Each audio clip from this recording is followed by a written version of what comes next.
Hello everyone, నేను మీ history faculty Shravan Kumar. Welcome to BC study circle. ఈరోజు మనం డిస్కస్ చేసినటువంటి టాపిక్ వచ్చేసి చందుపట్ల శాసనం ప్రత్యేకత లేదా the speciality of Chandupatla inscription. ఈ చందుపట్ల ఇన్స్క్రిప్షన్ అనేటువంటిది దీనిని పువ్వుల ముమ్మడి అనేటువంటి వ్యక్తి వేయించినాడు. నీకు ఈ శాసనం యొక్క ప్రత్యేకత ఏంటంటే, ఈ శాసనం యొక్క ప్రత్యేకత రాణి రుద్రమదేవి యొక్క మరణాన్ని కన్ఫర్మ్ చేసినటువంటి శాసనమే చందుపట్ల శాసనం.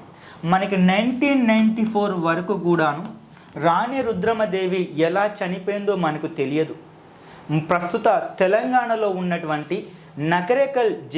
నకరేకల్ మండలంలోని చందుపట్ల అనేటువంటి గ్రామంలో 1994లో ఈ శాసనం దొరికింది కాబట్టి ఆ గ్రామం పేరు మీదనే దీన్ని చందుపట్ల శాసనం అని పిలుస్తాం.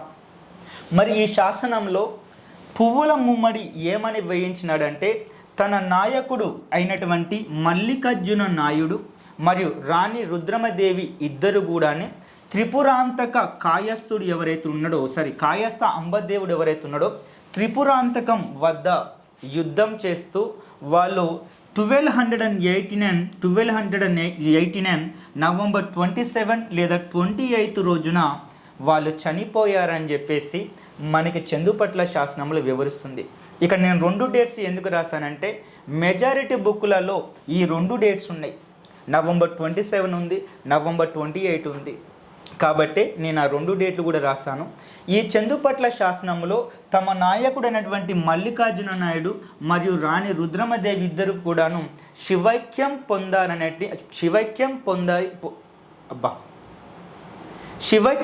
పొందారని పువ్వుల మువ్వడి చందుపట్ల శాసనంలో వివరించడం జరిగింది.